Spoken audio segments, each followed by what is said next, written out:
Sebelum kita mau mendengar firman Tuhan, kita akan ingat sebuah lagu pujian yang berjudul Saat Masuk ke Hadirat-Mu.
Salam saudara-saudaraku yang dikasihi Tuhan, secara khusus anak-anak remaja pemuda GTMBRI Sanggau.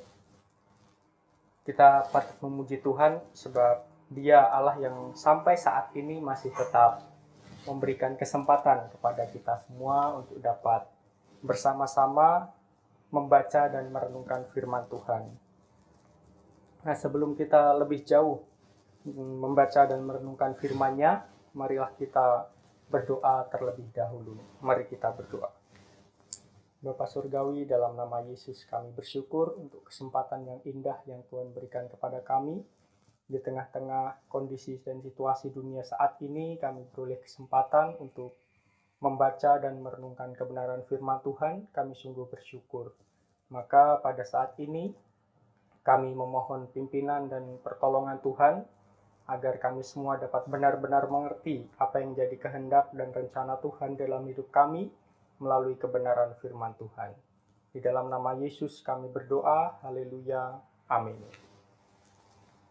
Ya, marilah kita membuka firman Tuhan. Kita mau membaca firman Tuhan dari 1 Tesalonika pasal yang ke-5, ayatnya yang ke-19 sampai dengan ayat yang ke-21. 1 Saya akan membacakan bagi kita semua. Di situ dikatakan bahwa janganlah padamkan roh dan janganlah anggap rendah nubuat-nubuat. Ujilah segala sesuatu dan peganglah yang baik.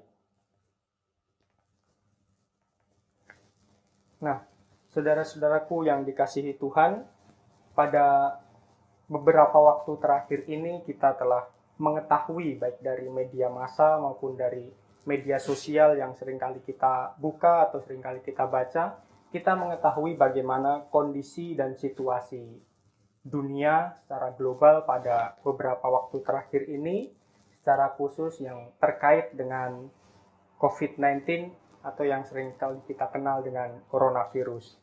Nah, memang itu semua menjadi masalah bagi kita semua, baik orang percaya bahkan kepada semua manusia secara umum.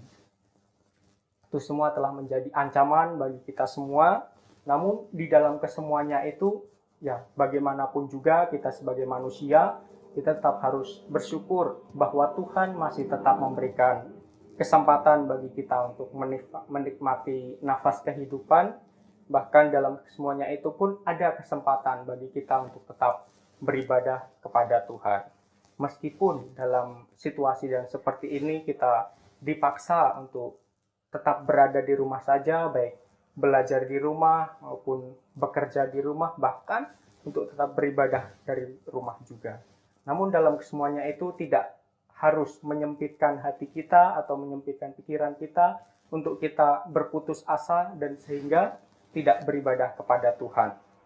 Nah, di tengah-tengah tantangan atau situasi yang seperti ini, kita perlu sebagai orang-orang percaya untuk tetap eksis, untuk tetap berada pada jalan yang tepat, berada pada pimpinan dan penyertaan daripada Tuhan kita, Yesus Kristus. Nah, ada beberapa hal yang hendak saya sampaikan pada kesempatan ini, secara khusus terkait yang sudah kita baca tadi, berkaitan dengan firman Tuhan yang kita baca. Dan kita akan merenungkan firman Tuhan ini di bawah satu tema, yaitu tak terombang-ambingkan di tengah-tengah goncangan. Nah, kita tadi sudah mengerti apa yang menjadi goncangan di tengah-tengah kehidupan kita saat ini. Nah, sebagai orang-orang percaya, kita tidak boleh diombang-ambingkan di tengah-tengah goncangan tersebut. Baik diombang-ambingkan secara pengajaran, diombang-ambingkan secara yang iman kepercayaan kita, bahkan yang lainnya. Oleh sebab itu ada 3 hal yang hendak saya sampaikan. Yang pertama adalah jangan padamkan atau mengekang roh.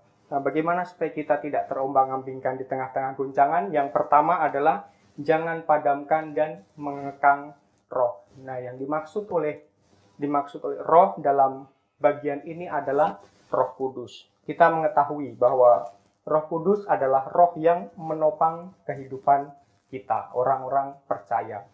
Nah, sekalipun Roh Kudus tidak pernah meninggalkan kita, Dia selalu ada, selalu menopang dan membimbing kita. Namun demikian, apabila kita tidak menggugah roh kita dan segenap batin kita untuk mengikuti pimpinan Roh Kudus, maka di saat itulah kita sedang mengekang atau kita sedang berusaha memadamkan roh itu dalam diri atau dalam hidup kita. Nah, kita mengetahui juga ketika kita telah mengekang atau memadamkan Roh Kudus dalam diri kita, dalam hidup kita, ya bagaimana mungkin kita bisa hidup dipimpin oleh Roh Kudus. Nah, ketika kita tidak ditopang oleh Roh Kudus, kehidupan kita, bahkan segala kelemahan kita tidak ditopang oleh kuasa dan otoritas Roh Kudus, nah, maka kemungkinan besar juga bisa dengan mudah kita dijatuhkan. Bisa dengan mudah juga kita terombang-ambingkan di tengah-tengah situasi dunia yang seperti sekarang ini. Bahkan selanjutnya juga, jangan sampai kita memanjakan diri kita dengan mengikuti hawa nafsu kita atau mengikuti keinginan-keinginan daging. Nah, saya percaya bahwa semua manusia, baik itu orang percaya maupun orang yang belum percaya kepada Tuhan Yesus Kristus, kita semua tentu memiliki yang namanya kesenangan pribadi atau yang seringkali kita sebut dengan hobi. Nah, kita mengetahui bahwa semua orang tentu memiliki hobi. Nah, Itu semua tentu berbeda-beda. Ada yang hobi berolahraga, ada yang hobi untuk bermain musik, hobinya di bidang seni ataupun bidang traveling ataupun shopping dan lain sebagainya. Tentu kita semua memiliki hobi, kita memiliki kesenangan tertentu yang itu semua berusaha atau ditujukan untuk memuaskan hati atau memuaskan keinginan. Jadi ketika hobi atau keinginan kita itu tercapai, maka di saat itulah sebenarnya kita sedang berusaha untuk memanjakan diri. Sedang berusaha untuk memanjakan diri kita sendiri. Nah, seringkali Roh Kudus sebenarnya tetap memimpin kita, tetap memberikan pengarahan, memberikan pimpinan kepada hidup kita. Ketika kita, misalnya saya berikan contoh, ketika kita dihadapkan pada dua pilihan, antara hobi ataupun menyembah Tuhan misalnya. Misalnya dalam hal-hal kecil, seperti membaca Alkitab. Nah, satu ketika, misalnya ketika kita diperhadapkan, misalnya kita hobi berolahraga, seperti itu. Nah, kita ada kesempatan, hari ini ada waktu luang, bisa saya gunakan untuk berolahraga. Namun demikian tiba-tiba teringat dalam pikiran kita, hari ini belum membaca Alkitab atau belum merenungkan firman Tuhan atau sebagaimana mestinya. Nah, dalam hal itu kita cenderung berusaha untuk memilih. Kalau saya baca Alkitab, nanti saya tidak bisa olahraga, tidak bisa menjalankan hobi saya. Kalau misalnya saya berolahraga, nanti bisa jadi setelah olahraga itu kan masih ada kesempatan, masih ada waktu untuk bisa membaca Alkitab. Nah, seringkali kita dihadapkan dalam pilihan-pilihan seperti itu, seperti yang saya contohkan tersebut. Namun ketika kita justru memilih apa yang menjadi kehendak, menjadi kerinduan, atau menjadi kesenangan kita, nah, bisa jadi dalam masa seperti itu kita sedang berusaha memanjakan diri. Dan akhirnya kita bisa seiring berjalannya waktu mungkin menjadi semakin jauh dengan pimpinan Tuhan, pimpinan Roh Kudus. Nah, kita mengetahui sekalipun Roh Kudus tidak pernah berhenti membimbing kita, namun ketika kita berusaha atau kita terus belajar mengeraskan hati, mengeraskan pikiran kita atau memanjakan diri kita, nah maka bisa jadi seiring berjalannya waktu kita sudah terbiasa untuk tidak mengikuti pimpinan Roh Kudus. Kemudian yang kedua, bagaimana supaya kita tidak terombang-ambingkan di tengah-tengah goncangan. Yang kedua adalah jangan anggap enteng nubuat atau firman Tuhan yang diberitakan.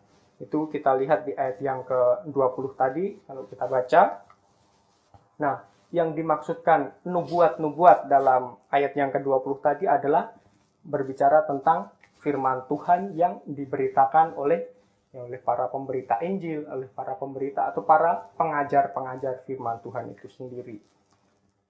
Nah, memang firman Tuhan yang disampaikan oleh para pemberita Injil itu sama sekali tidak boleh kita anggap enteng atau kita anggap rendah nilainya ataupun kebenarannya. Bahkan sekalipun firman Tuhan itu diberitakan dengan bahasa yang sederhana ataupun dengan kata-kata yang mungkin tidak indah, tidak sesuai dengan hikmat kita, tidak sesuai dengan keinginan kita, ataupun bahkan ketika firman Tuhan itu sudah seringkali kita dengar dalam pemberitaan firman Tuhan ataupun dalam khotbah-khotbah para hamba-hamba Tuhan, sekalipun itu sudah seringkali kita dengar, namun di sini dikatakan jangan anggap rendah pemberitaan firman Tuhan atau nubuat-nubuat tersebut.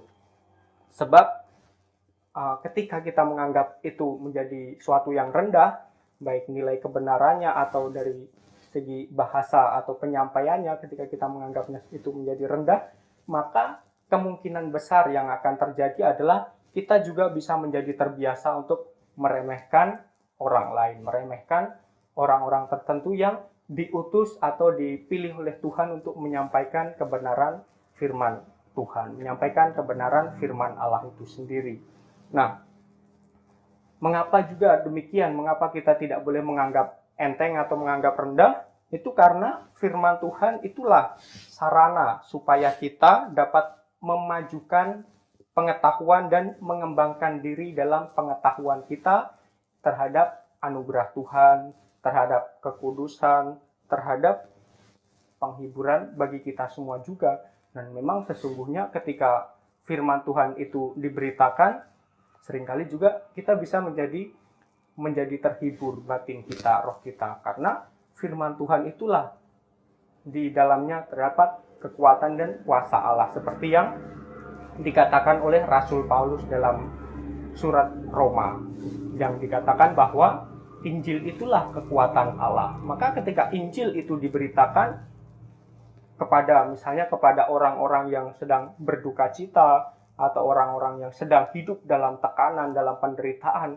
ketika Injil itu diberitakan, bisa jadi itu menjadi sebuah penghiburan, sebuah kekuatan bagi mereka untuk tetap dapat menjalani kehidupan mereka, sekalipun ada begitu banyak tantangan, begitu banyak tekanan yang harus mereka hadapi. Oleh sebab itu, jangan pernah kita menganggap enteng atau menganggap rendah pemberitaan firman Tuhan. Kemudian yang ketiga atau yang terakhir, supaya kita tidak menjadi terombang-ambing di tengah-tengah guncangan adalah ujilah segala sesuatu dan peganglah yang baik. Seperti yang tertulis dalam ayat yang ke-21 tadi. Nah, tadi di dua bagian yang pertama tadi, yaitu jangan padamkan roh, dan yang kedua adalah jangan anggap enteng. Nah, ini berkaitan dengan, yang ketiga ini berkaitan dengan poin yang pertama dan juga poin yang kedua. Memang kita tidak boleh memadamkan roh, dan kita tidak boleh menganggap rendah atau menganggap enteng pemberitaan firman Tuhan atau firman Tuhan yang diberitakan kepada kita. Nah, saudara-saudaraku yang dikasihi oleh Tuhan, dalam kehidupan kita juga kita dituntut atau kita diajar supaya kita menguji segala sesuatu, termasuk roh. Nah, memang ada banyak roh-roh jahat juga di sekeliling kita dalam kehidupan manusia yang seringkali menuntun atau membimbing manusia itu untuk semakin jauh daripada Tuhan. Maka kita harus bisa membedakan mana yang merupakan pimpinan Roh Kudus dan mana yang bukan merupakan pimpinan daripada Roh Kudus. Nah, bagaimana cara membedakannya atau cara mengujinya? Nah, tentu menggunakan firman Allah. Firman Tuhan yang tertulis dalam Alkitab itulah menjadi sarana bagi kita juga untuk kita dapat menguji dan kita di dalamnya belajar mana sih yang sesuai dengan pimpinan Roh Kudus, mana sih yang tidak. Nah, perlu kita ketahui bahwa Roh Kudus tidak pernah bertentangan dengan firman Tuhan. Itu artinya bahwa pimpinan Roh Kudus selalu sesuai atau selalu searah dengan firman Tuhan yang kita baca atau kita renungkan dalam kehidupan kita, yaitu melalui Alkitab. Nah, Roh Kudus tidak pernah bertentangan dengan itu. Kemudian dalam hal ini juga perlu kita menguji ketika kita mendengar khotbah atau kita mendengar pemberitaan firman Tuhan, karena dalam kenyataannya yang memberitakan firman Tuhan itu adalah ya manusia biasa juga, yang mungkin dia memiliki kelemahan-kelemahan tertentu yang bisa menyebabkan adanya kesalahan di dalam pemberitaan firman Tuhan atau di dalam khotbah-khotbah tertentu.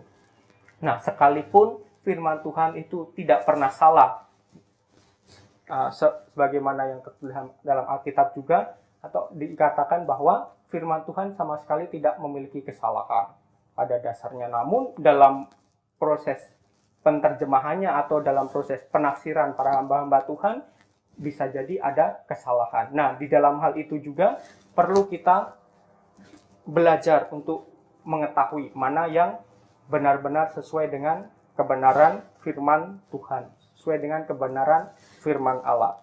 Oleh sebab itu, ya mau tidak mau sebagai orang-orang percaya, untuk kita dapat menguji segala sesuatu dan memegang yang baik, ya mau tidak mau kita harus dengan tekun dan dengan seksama membaca serta merenungkan firman Tuhan. Nah, saya mengetahui dan saya mengikuti juga beberapa waktu terakhir ini juga di tengah-tengah kita ataupun melalui media sosial kita dapat melihat atau menyimak bagaimana pertentangan-pertentangan pengajaran itu terjadi. Nah, dalam hal itu Saya yakin, saya percaya bahwa orang-orang percaya, umat Allah itu bisa untuk membedakan mana yang baik dan mana yang benar, mana yang sesuai dengan kebenaran firman Allah ataupun yang tidak. Saya yakin kita semua bisa membedakan, kita bisa menilai, dan saya berdoa dan saya berharap kepada Tuhan bila kita semua juga dalam situasi dan kondisi seperti ini tidak terombang-ambingkan dalam rupa-rupa pengajaran ataupun dalam hal-hal yang lainnya, tapi kita tetap dapat memegang teguh firman Tuhan, kita tetap dapat menjalankan dan menerapkan kebenaran firman Tuhan sebagaimana Tuhan menghendakinya dalam kehidupan itu. Oleh sebab itu, marilah kita sebagai orang-orang percaya tetap hidup sesuai dengan pimpinan Roh Kudus, dan jangan pernah kita menganggap rendah setiap pemberitaan firman Tuhan, namun di dalam kesemuanya itu juga marilah kita menguji segala sesuatunya.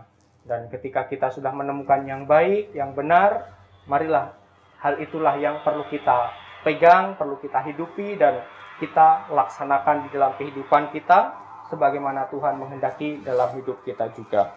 Biarlah firman Tuhan yang singkat ini menjadi berkat bagi kita semua, dan saya berharap kita semua juga tetap dapat bertahan dan kita tidak terombang-ambingkan dalam situasi dan kondisi seperti sekarang ini. Amin untuk firman Tuhan. Mari kita berdoa. Kami sungguh bersyukur ya Tuhan untuk kesempatan indah yang Tuhan berikan kepada kami. Terima kasih untuk firman Tuhan yang sudah kami baca dan kami renungkan bersama. Kami berdoa biarlah kami semua sebagai orang-orang percaya tetap dapat beriman teguh kepada Tuhan Yesus Kristus dan tidak terombang-ambingkan di tengah-tengah guncangan situasi dunia pada saat ini. Terima kasih Tuhan, di dalam nama Yesus kami mengucap syukur untuk firman Tuhan. Haleluya. Amin.